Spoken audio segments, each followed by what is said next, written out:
Assalamualaikum warahmatullahi wabarakatuh. Nama saya Herlia Miftahul Jannah dari program studi ilmu hadis dengan nomor induk mahasiswa 22106019. Halo semuanya, dalam video kali ini saya akan mereview buku penting dalam dunia pendidikan, yaitu buku yang berjudul Perencanaan Pembelajaran yang ditulis langsung oleh Bapak Abdul Majid.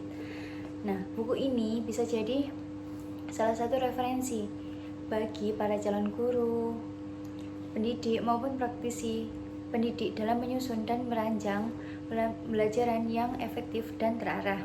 Nah, sekilas mengenai buku ini yaitu mengupas secara komprehensif berbagai aspek yang berkaitan dengan perencanaan pembelajaran, mulai dari konsep dasar, prinsip-prinsip yang berkaitan dengan perencanaan pembelajaran, pendekatan dan model pembelajaran, hingga implementasi kurikulum.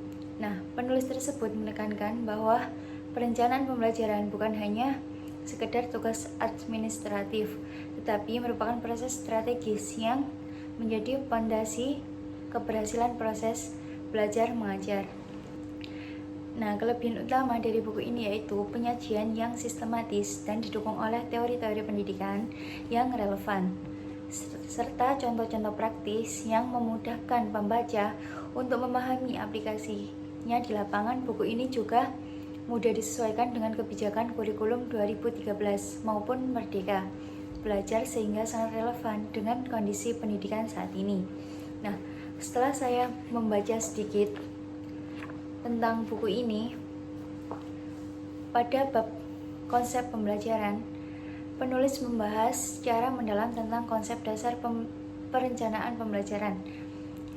Nah, ada beberapa poin-poin penting, yaitu perencanaan pembelajaran didefinisikan sebagai proses sistematis yang dilakukan oleh guru untuk menentukan tujuan pembelajaran,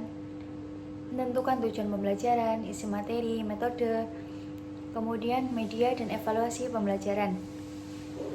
Nah, tujuannya adalah agar kegiatan pembelajaran bisa berlangsung dengan efektif, efisien, dan sesuai dengan kebutuhan peserta didik. Kemudian fungsi dan tujuan perencanaan dalam bab ini dijelaskan bahwa perencanaan pembelajaran memiliki beberapa fungsi yang penting, yaitu sebagai pedoman pelaksanaan kegiatan pembelajaran di kelas, kemudian untuk menjamin ketercapaian tujuan pembelajaran, kemudian sehingga alat untuk mengukur keberhasilan proses belajar mengajar.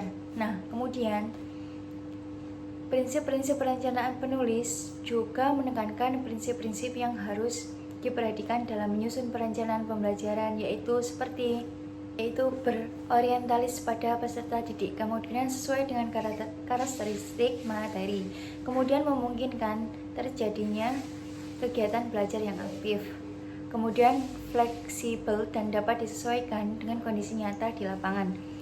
Nah, kemudian komponen perencanaan pembelajaran dalam bab 2 ini juga dibahas berbagai komponen yang harus ada dalam rencana pembelajaran, seperti tujuan pembelajaran, materi pembelajaran, kegiatan pembelajaran, metode dan media pembelajaran, kemudian evaluasi dan penilaian hasil belajar.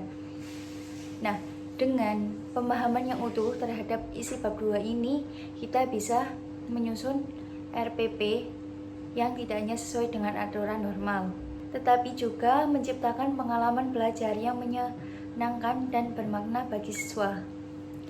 Buku ini sangat direkomendasikan bagi siapa saja yang ingin memahami dan menguasai proses perencanaan pembelajaran secara mendalam. Dengan membaca dan menerapkan isi buku ini, kita sebagai calon pendidik bisa merancang pembelajaran yang lebih bermakna, kontekstual, dan berpihak pada murid.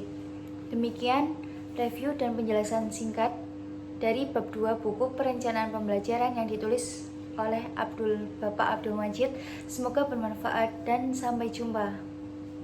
Wassalamualaikum warahmatullahi wabarakatuh.